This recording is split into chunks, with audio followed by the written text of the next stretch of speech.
귀로 먹는 보약, 오늘은 남의 말 이라는 제목으로 함께 말씀을 나누려고 합니다. 어떤 부부가 시골 여행을 하다가 싸구려 여관에 들어가게 됐답니다. 그 여관이 시골에 있는 여관이니까 얼마나 지저분했던지 돼지우리 같았습니다. 그래서 주인장에게 물었습니다. 주인장, 이 돼지우리는 하룻밤 자는데 얼마요? 그렇게 물었더니 그 주인이 하는 말, 돼지 한 마리 자는 데는 2만 원이고 2마리 자면 3만 원입니다. 이런 가는 말이 고와야 오는 말이 곱다는 말이 있죠. 사람들은 누구나 남의 말하기를 좋아합니다. 그것도 칭찬과 격려의 긍정적인 말보다는 비난과 흉을 보는 부정적인 말을 더 좋아합니다. 그런 비난의 말을 할 때면 침을 튀기면서 그냥 열을 내면서 그렇게 이야기를 하죠. 그러나 칭찬과 격려와 긍정적인 말을 하라고 하면 몇 마디 하고는 더 이상 할 말이 없을 때가 많습니다. 귀로 먹는 보약, 남의 말을 잘하는 것이 이런 귀로 먹는 보약입니다. 남의 말을 잘하기 위해서는 금해야 될 것이 있고 또 해야 할 것이 있습니다. 금해야 할 것은 뭘까요? 먼저 금해야 할 것 2가지가 있는데 그 첫째는 비판의 말입니다. 비판의 말은 금해야 합니다. 마태복음 7장 1, 2절 말씀 한번 보실까요? 우리 같이 한번 읽어봅시다. 시작. 비판을 받지 아니하리거든 비판하지 말라. 너희가 비판하는 그 비판으로 너희가 비판을 받을 것이요 너희가 헤아리는 그 헤아림으로 너희가 헤아림을 받을 것이니라. 비판은 우리 주님께서 금하신 악한 말입니다. 내가 누군가를 비판하면 나 역시 또 다른 사람으로 하여금 비판을 받게 돼 있다. 주님께서 그렇게 말씀하십니다. 그러니까 뿌린 대로 거두는 것입니다. 여러분, 비판의 말을 많이 쏟아 놓으면 결국 그 열매가 다 내 품으로 돌아오게 돼 있어요. 다른 사람을 칭찬하는 말을 많이 쏟아 놓으면 나중에 그 열매가 나한테 다시 다 돌아오게 되어 있습니다.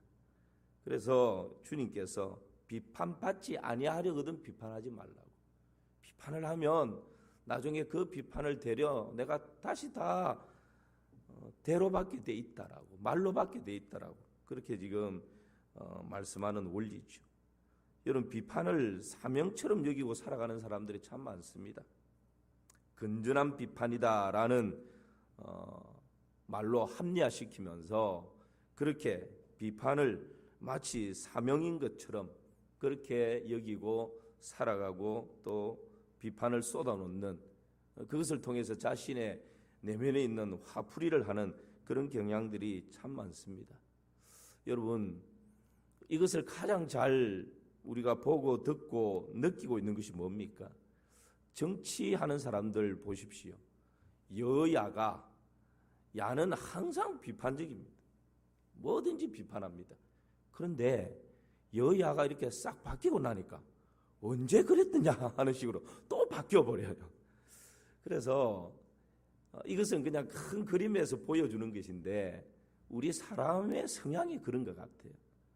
늘 어떤 일을 보고 어떤 사람을 보고 그 사람이 하는 것을 보면서 뭔가 긍정적인 것을 찾고 좋은 것을 찾고 칭찬하고 격려할 만한 것을 찾아서 말하는 것보다는 그저 비판하는 말, 좋지 않은 부분들, 그런 것을 찾아서 그런 것을 보고 비판을 쏟아놓을 때가 참 많습니다.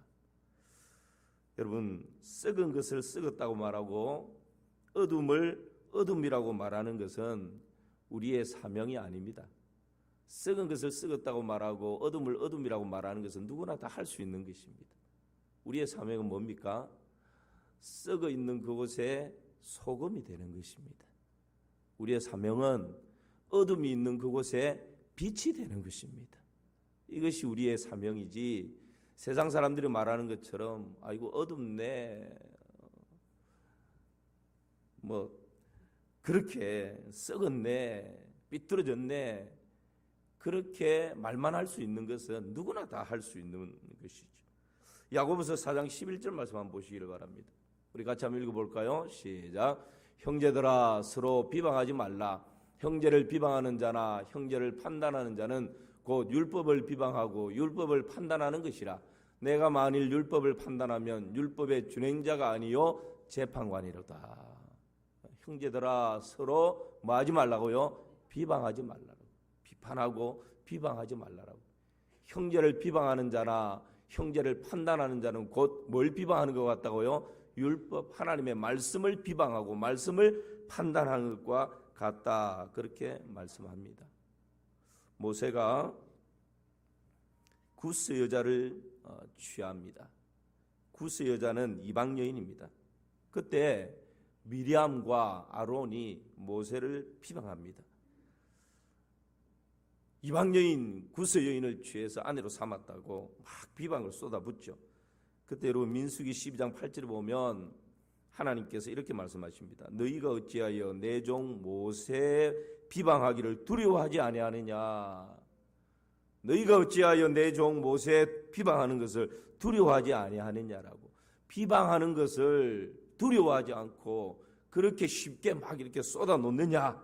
그렇게 하나님께서 진노하시면서 미리암이 거기에서 바로 나병이 걸려버립니다. 이것을 보고는 아론이 모세에게 막 용서를 구하죠. 그때 모세가 하나님께 이 병을 고쳐달라고 간절히 기도합니다. 그랬더니 7일 만에 미리암의 나병이 낫게 됩니다. 여러분 이거 뭘 말씀하고 있습니까? 하나님께서는 다른 사람을 비방하고 비판하고 비난하는 것을 매우 싫어하신다라는 것. 거기에는 하나님의 책임이 하나님의 벌이 있다라는 것, 이것을 우리에게 말씀하고 있는 것입니다. 사랑하는 성도 여러분, 비난과 비판과 비방을 멈추시고 뗄 수만 있으면 칭찬하고 격려하고 복을 비는 그런 말을 많이 하시기를 주님의 이름으로 축원합니다. 그렇게 살아가십시다. 비난, 비판, 비방을 멈추기로 작정하지 않으면 여러분 우리가 너무 습관되어 있어요. TV를 보면서도 너무 쉽게 그냥 비난해버립니다. 그게 습관돼버리면 그 열매를 우리가 고스란히 먹게 됩니다. 일본에서 관광객이 한국에 놀러 왔습니다. 한국 가이드가 열심히 안내를 하면서 동물원으로 데리고 왔습니다. 동물원에 가서 맨 처음에 보여준 것이 아주 한국의 큰 호랑이였습니다. 그 멋진 큰 호랑이를 일본 관광객에게 보여주었더니 일본 관광객이 하는 말, 한국 호랑이는 왜 이렇게 작습니까? 일본 호랑이는 집채만 합니다. 그런 거예요. 열받은 가이드가 이번에는 그 동물원에서 제일 덩치가 큰 코끼리를 보여주었습니다. 금방 저 아프리카에서 데리고 온 코끼리, 엄청 큰 코끼리를 보여줬습니다. 그랬더니 또 일본 관광객이 한국 코끼리는 왜 이렇게 작습니까? 일본 코끼리는 산채만 합니다. 그러는 거예요.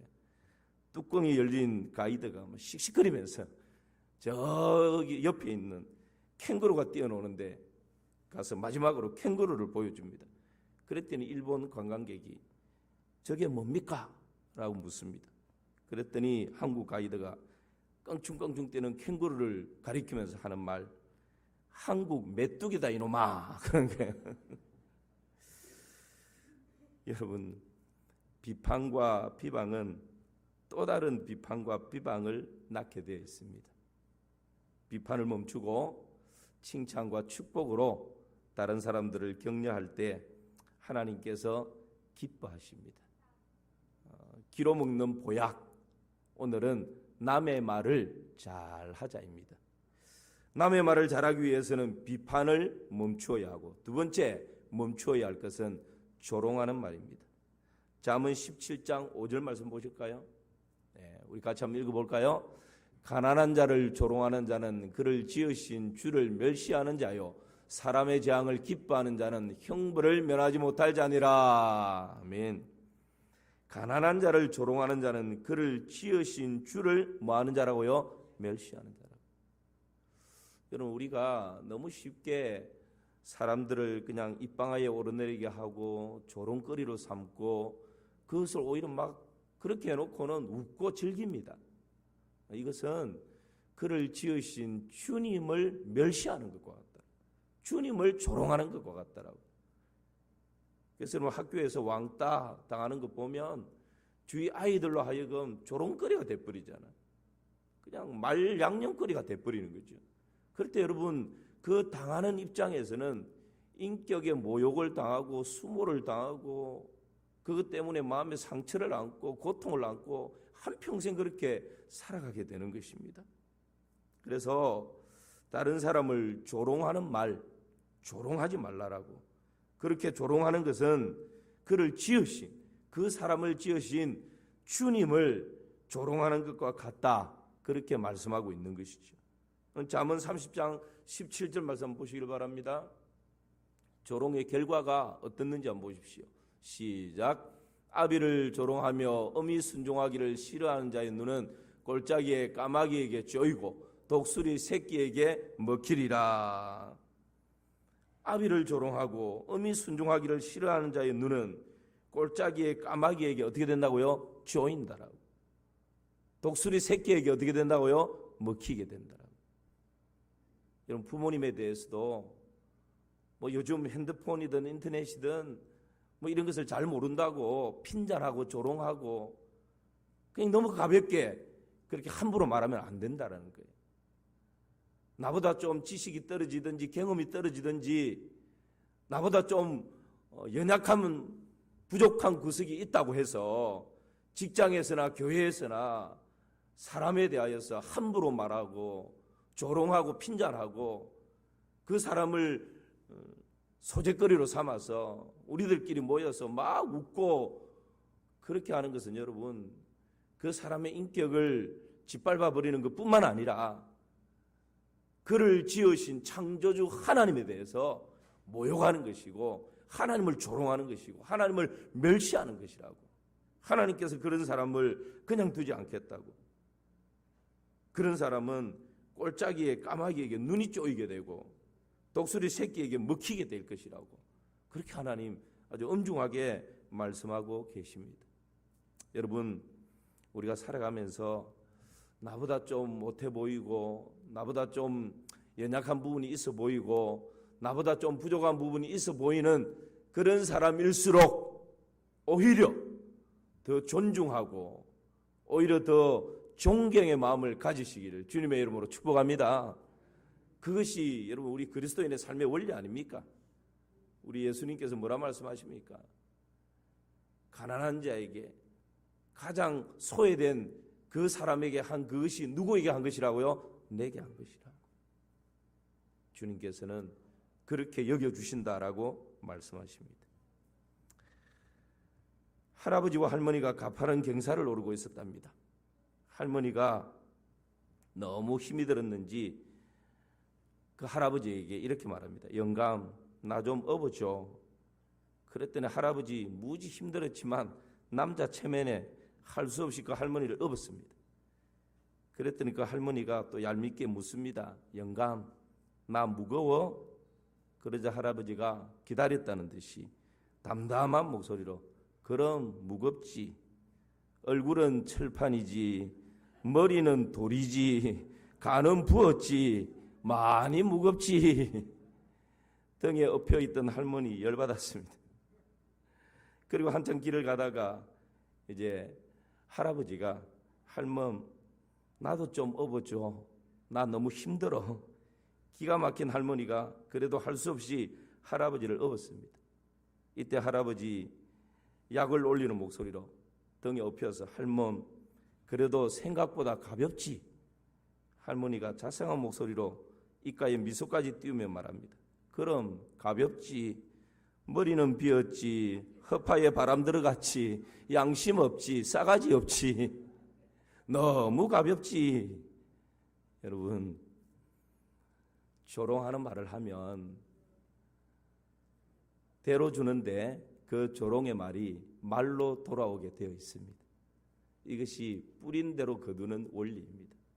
뿌린 대로 거두는 것은 모든 영역에서 다 뿌린 대로 거두는데요. 특별히 말에 있어서는 내가 얼마나 좋은 말을 했느냐에 따라서 시간이 지나면서 좋은 열매가 나에게 돌아오게 되고요. 내가 비난과 비판과 비방에 저주에 나쁜 말을 쏟아부으면 시간이 지나면서 그 열매가 다시 나에게로 돌아오게 되어 있습니다. 다른 사람을 조롱하는 말을 막 하면 그 조롱이 나에게 다 돌아오게 되어 있습니다. 그래서 여러분, 기로 먹는 보약은 남의 말을 잘하는 것인데 남의 말을 잘하기 위해서 두 가지 금해야 할 것이 있다 말씀드렸습니다. 첫 번째는 뭘 금한다고요? 비판을 금하는 것이고, 두 번째는요, 조롱하는 말을 금하는 것입니다. 자, 그러면 남의 말을 잘하기 위해서 긍정적인 것 해야 할 것이 있습니다. 첫 번째는 세 가지를 염두에 두어야 합니다. 한번 저하고 같이 나누었던 부분인데요. 이 부분은 세 가지를 염두에 두라. 첫 번째 염두에 둘 것은 이것은 사실인가 하는 것입니다. 세 가지를 염두에 둬야 되는데 첫 번째는 뭐라고요? 이것은 사실인가? 참 중요한 부분입니다. 다른 사람에 대해 전해 들은 말은 언제나 왜곡되든지 과장되든지 불리한 것은 빠지는 것이 거의 대부분 그렇습니다. 그래서 누군가 전해주는 말을 들었을 때 여러분 그것을 그냥 액면 그대로 받아들이지 마십시오. 누가 이랬다 하더라 저랬다 하더라 이랬다 카더라라고 말할 때 여러분 그것을 100% 그대로 받아들이면 안 됩니다. 거의 대부분 그렇게 하면 하나님 앞에서 죄를 짓게 됩니다. 중요한 것은 이것이 사실인지를 확인하기 전에는 여러분 입을 열지 마십시오. 조금 친한 사람이 얘기했다고 해서 그걸 덥석 받아서 또 내가 재해석해서 막 옮기면 여러분 나중에 그 죄가를 어떻게 다 받을 거예요? 그래서 여러분 정말 성숙한 그리스도인은 남의 말에 대해서 정말 신중한 사람입니다. 어떤 이야기들을 들었을 때에 그것이 정말 사실인지를 확인하는 것이 제일 중요합니다. 여러분 하나님께서 아담에게 뭐라고 말씀하십니까? 한번 보실까요? 창세기 2장 16, 17절 우리 위에 부분 같이 한번 읽어봅시다. 시작. 여호와 하나님이 그 사람에게 맹하여 이르시되 동산각장 나무의 열매는 네가 임의로 먹되 선악을 알게 하는 나무의 열매는 먹지 말라. 네가 먹는 날에는 반드시 죽으리라 하시니라. 지금 이 누가 누구에게 한 말씀이죠? 하나님이 아담에게 먹지 말라. 먹는 날에는 반드시 어떻게 한다? 죽으리라. 그런데 이 아담이 하나님께 들은 말이 하와에게 전달되고 하와가 자기를 꼬시려고 하는 뱀에게 하는 말을 보십시오. 어떻게 왜곡되는지. 창세기 3장 2절 3절입니다. 시작. 여자가 뱀에게 말하되 동산 나무의 열매를 우리가 먹을 수 있으나 동산 중앙에 있는 나무의 열매는 하나님의 말씀에 너희는 먹지도 말고 만지지도 말라. 너희가 죽을까 하노라 하셨느니라. 여러분 보십시오. 하나님이 아담에게 한 말씀과 그 아담이 하와에게 전해주고 하와가 뱀에게 하는 말을 보십시오. 먹지 말라 그랬는데 먹지도 말고 만지지도 말라 그랬다. 보태지죠. 자기 생각이 보태지는 거예요. 그리고 반드시 죽으리라 했는데 죽을까 하노라. 여러분 말이라는 것은 이런 것입니다. 한 단계만 지나고 나면 빠지든지 보태지든지 왜곡되든지 항상 이런 것이 있을 수가 있습니다. 그래서 아무리 신뢰할 만한 친한 사람이 하는 이야기를 할지라도 남의 말을 전해줄 때는 액면 그대로 절대 받지 마십시오. 제가 언젠가 말씀드렸죠. 저희 부부는 이미 그렇게 얘기했습니다. 여보 내가 어떤 사람에 대해서 이런 얘기를 할 때 그대로 받지 말라고. 저도요 제가 보니까 막 열받아가지고 뭘 말을 하면 가장 가까운 부부에게 뭐 꾸미고 할 게 뭐 있겠어요. 있는 그대로 다 얘기해야 되는데 제 중심에서 합리화시켜서 전달하고 있는 제 모습을 보게 됐어요. 똑같습니다. 남편이 아내에게 말해도요, 자기 입장에서 합리화시켜서 말하게 되어 있습니다. 아내가 남편에게 말해도 자기 입장에서 합리화시켜서 보태든지 빼든지 그렇게 해서 말하게 돼요. 이게 우리 인간의 연약한 모습인 거예요. 그래서 남의 말을 누군가가 전달한다. 그럴 때는 일단 딱 멈추십시오. 그 들었다 해가지고 그래 그러면서 또 바로 막 누르고 이러지 마시고, 이것이 정말 사실인지 제일 정확한 것은 그 당사자에게 확인하면 돼요. 내가 지금 이런 얘기를 들었는데 사실입니까? 확인해 보세요. 그러면 다 알 수 있는 것을 그런 확인 절차 거치지 않고 그냥 그대로 이야기를 해버리면 여러분 나중에 돌고 돌아서 이미 상처받을 거 다 받고 깨어질 거 다 깨어지고, 그렇게 한 다음에 어떻게 수습을 해요? 여러분 제발 남의 말을 잘하기 위해서는 세 가지를 염두에 둬야 돼요. 첫 번째는 정말 이게 사실인가 정확하게 확인하십시오. 그러지 않으면 그냥 아예 말을 하지 않는 것이 좋습니다. 여러분 중고등부 수련회 때 저는 그런 게임을 한 것이 지금도 기억이 생생합니다.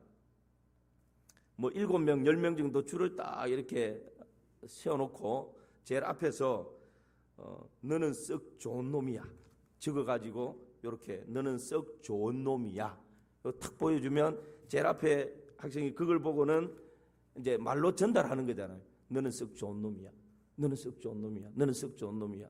여러분 이게 쭉쭉쭉쭉 전달돼가지고 나중에 제일 마지막에 10번째 사람이 전달된 것이 어떤 단어 문장이었는지를 표현을 하죠. 너는 썩 좋은 놈이야 라고 시작했는데 나중에는 너는 속 좁은 놈이야 그렇게 전달돼요. 얼마나 여러분 오늘 밤은 무지 덥다 그렇게 적어서 전달했는데 오늘 밤은 무지 덥다, 오늘 밤은 무지 덥다, 오늘 밤은 무지 덥다. 저 마지막에 가니까 오늘 밤 발에 무좀 생겼다 뭐 이렇게 되는 거예요. 전혀 엉뚱한 말이 나오는 거예요. 그 자리에서 시간도 얼마 지나지 않는 그 자리에서 그 같은 공간에서 전달했는데도 이렇게 왜곡되는데, 조금 공간이 떨어져 있고 시간이 조금 며칠 흘러보십시오. 얼마나 왜곡되겠어요. 이게 여러분 우리 말의 연약함들입니다.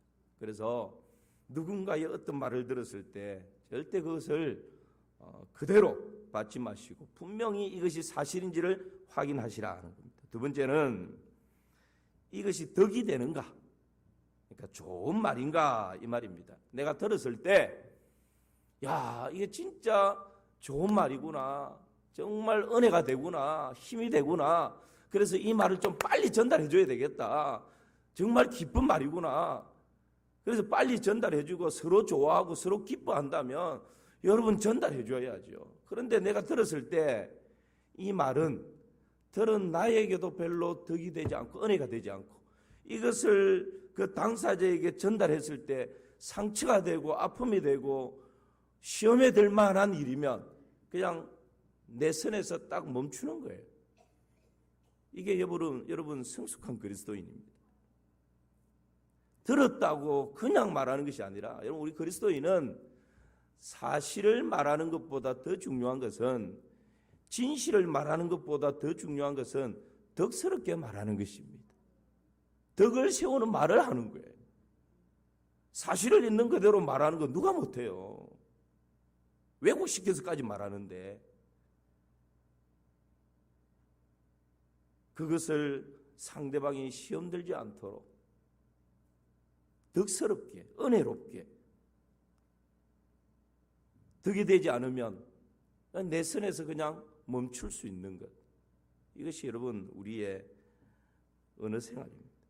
세 번째는 이 말을 내가 꼭 해야 할 만큼 중요한 말인가? 때로는 여러분 내가 말을 옮기지 않아도 하나님께서 어떤 방법으로든지 하나님께서 하실 때가 있어요. 그리고 내가 하지 않아도 누군가가 더 설득력 있고 더 덕스럽게 더 은혜롭게 그 사람에게 누군가가 말할 사람이 있어요. 그런데 내가 아니면 안 될 것처럼 사명감을 가지고 그냥 막 입에 거품을 물고 전달을 하고, 여러분 그러지 않아도 됩니다. 하나님의 교회에서는, 또 우리 그리스도인의 삶 가운데서는 다른 말을 들었을 때에 이것이 정말 사실인지, 그것이 중요하고, 두 번째는 이게 덕이 되는지, 이 말을 옮겼을 때, 이 말을 전달했을 때 그 사람이 은혜가 되고 덕이 되고 격려가 되고 힘이 되는 말인지, 상처가 되고 시험이 들고 고통스러운 말인지, 그럴 때는 여러분 우리 선에서 그냥 딱 멈추는 게 좋습니다. 그리고 이것을 내가 전달해야 될 만큼 중요한 일인지, 내가 하지 않아도 다른 사람이 할 수 있고 하나님께서 하실 수 있다라는 그 여지를 남겨두는 것이 필요합니다. 여러분, 남의 말을 잘하려면 이 세 가지를 잘 염두에 두어야 하고, 그 다음에 부정적인 말을 멈추게 해야 합니다. 누군가 와서 나한테 다른 사람에 대해서, 김 집사에 대해서, 이 집사에 대해서 이렇고 저렇고 막 부정적인 말을 쏟아 놓습니다. 그럴 때 여러분 가만히 듣고 침묵하고 있는 것도 동조하는 것이고요, 방관하는 것입니다. 함께 맞장구 치고 즐기는 것은 죄를 짓는 것과 똑같습니다. 그 말하는 사람이나 듣고 있는 사람이나 똑같이 하나님 앞에 죄를 짓고 있는 것입니다. 그래서 누군가 나에게 와서 다른 사람에 대해서 막 비난하고 비방하고 조롱하고 흉을 보고 그런 얘기를 할 때 여러분 침묵하고 그냥 가만히 있지 마세요. 정말 자신이 없으면 그 자리를 그냥 떠나세요. 그러지 않으면 이렇게 그냥 대응하면 됩니다. 그렇다고 그 사람하고 싸울 필요 없이요, 당신이 그렇게 얘기했다고 그 사람에게 그대로 전해도 되겠습니까? 물어보세요. 또는 그 사람과 개인적으로 이런 일을 가지고 한번 대화를 나누어 봤습니까? 그렇게 한번 물어보세요. 보통 여러분 그런 대화 없이 그냥 자기 해석을 가지고 자기 생각을 가지고 이러쿵저러쿵 막 부풀려서 얘기하는 경우가 거의 99%입니다. 그리고 또 어떨 때는요, 그분이 이 이야기를 들으면 어떨까요? 그 당사자를 거론하면서 한번 그렇게 얘기해 보세요. 그리고 또 어떨 때, 그래요, 그렇다면 우리가 어떻게 하면 그분을 도울 수 있을까요? 우리의 목적은 비난하고 비판하는 것이 아니고 그 한 영혼을 돕는 것이지 않습니까? 그래서 다른 사람이 나에게 와서 또 다른 사람에 대해서 비난하고 비방하고 조롱하고 그렇게 할 때에 침묵으로 듣고 있는 것이 아니라 거기에 대해서 대응하는 것입니다. 대응을 하고 하는 게 싸우라는 것이 아니고, 제가 방금 말씀드린 것처럼 당신이 그렇게 이야기하는 것을 그분에게 전달을 해도 되겠습니까? 그분하고 이 일에 대해서 개인적으로 대화를 나누어 봤습니까? 그분이 이 이야기를 들으면 어떨까요? 이런 식의, 그렇게 하면요 함부로 그렇게 말하지 못합니다. 그냥 가만히 듣고 있으니까 긍정하고 동의한다 생각하고 더 열변을 토하는 것입니다. 남의 말을 잘하려면 세 가지를 염두에 둬야 하고, 두 번째는 부정적인 말을 이렇게 멈추도록 대응을 해야 합니다. 마지막 하나는 그 사람이 없을 때 좋은 말을 오히려 더 긍정적으로 하는 것입니다. 잠언 26장 22절 말씀 같이 보실까요? 시작. 남의 말을 하기를 좋아하는 자의 말은 별식과 같아서 뱃속 깊은 데로 내려가느니라. 남의 말하기를 좋아하는 자는 별식과 같아서 뱃속 깊은 데로 내려간다. 그래서 남의 말을 하다 보면요 그냥 신바람이 납니다. 배고픈 줄도 모르고 시간 가는 줄도 모르고 그렇게 막 합니다. 무족 지연 비천리라는 말이 있지 않습니까? 발 없는 말이 몇 리를 간다고요? 천리를 간다는 말입니다. 보통 그 사람이 없을 때 좋은 말을 하기보다는 비방하고 비판하는 말을 하기가 쉽습니다. 낱말은 새가 듣고 반말은 누가 들어요? 쥐가 듣는다는 말이 있습니다. 그래서 여러분, 당사자가 없을 때 오히려 좀 마음에 안 드는 구석이 있어도 그 마음에 안 드는 구석보다는 좋은 면, 9가지 마음에 안 들어도 한 가지는 좋은 면이 있지 않겠어요? 그 좋은 면을 가지고 그냥 칭찬하고 좀 긍정적인 말을 한번 해보시기 바랍니다. 그러면요, 그 말이 나중에 그 사람 귀에 들어가게 돼 있어요.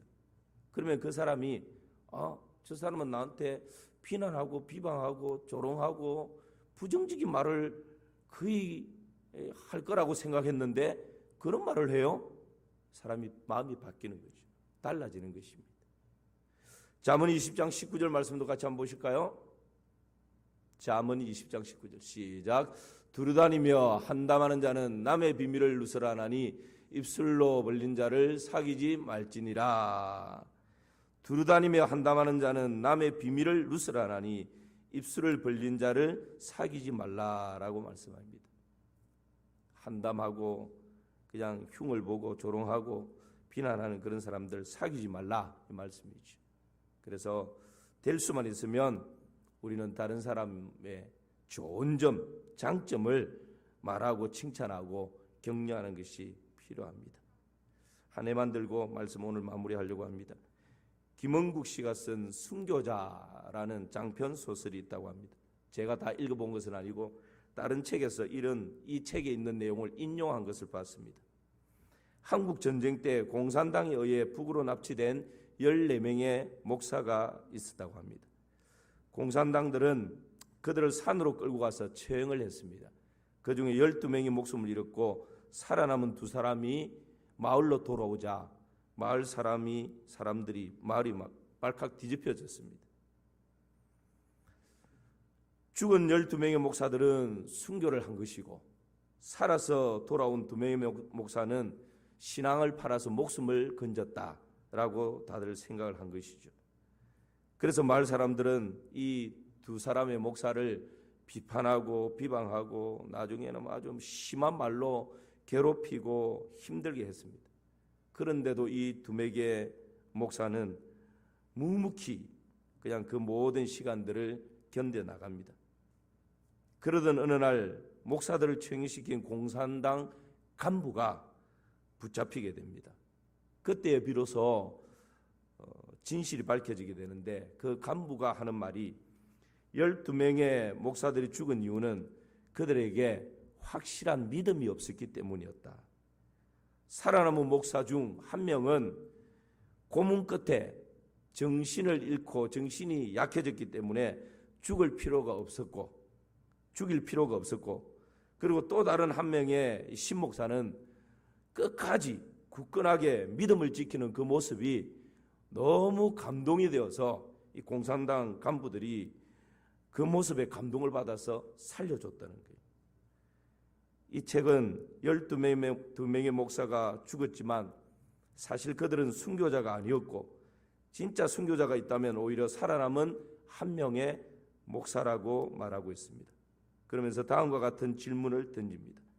왜 그 목사는 아무 말도 하지 않고 온갖 조롱과 수모를 견뎌냈는가?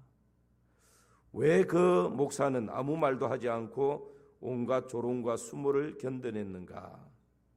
사랑하는 성도 여러분, 꼭 말을 해야 말이 아닙니다. 때로는 침묵이 더 큰 메시지를 줄 수 있음을 우리는 이 사건을 통해서 알 수가 있는 것이죠. 다른 사람에 대한 비난과 조롱을 멈추고 적극적으로 3가지를 염두에 두라 했습니다. 이것이 사실인가 덕이 되는가? 내가 꼭 해야 될 만큼 중요한 말인가? 그리고 부정적인 말을 멈추게 대응하라고. 그리고 그 사람이 없을 때 오히려 좋은 말을 하라고. 그러지 않으면 오히려 침묵하는 것이 훨씬 유익이 된다. 그렇게 말씀을 정리할 수 있겠습니다. 기로 먹는 보약. 오늘은 남의 말을 잘하기입니다. 또 새로운 한 주간 남의 말을 잘함으로 기로 먹는 보약을 많이 대접하시기를 주님의 이름으로 축원합니다. 하나님 아버지, 우리의 삶 가운데 남의 말을 할 때가 참 많습니다. 남의 말을 할 때에 좋은 말, 긍정적인 말보다 부정적이고 나쁜 말들을 할 때가 너무 많습니다.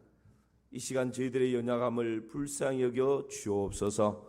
하나님, 오늘 말씀 들은 것처럼 잘 마음에 새기고 이번 한 주간 남의 말을 잘 함으로 기로 먹는 보약이 더 많아질 수 있도록 복의 복을 더하여 주옵소서. 예수님의 이름으로 기도하옵나이다. 아멘.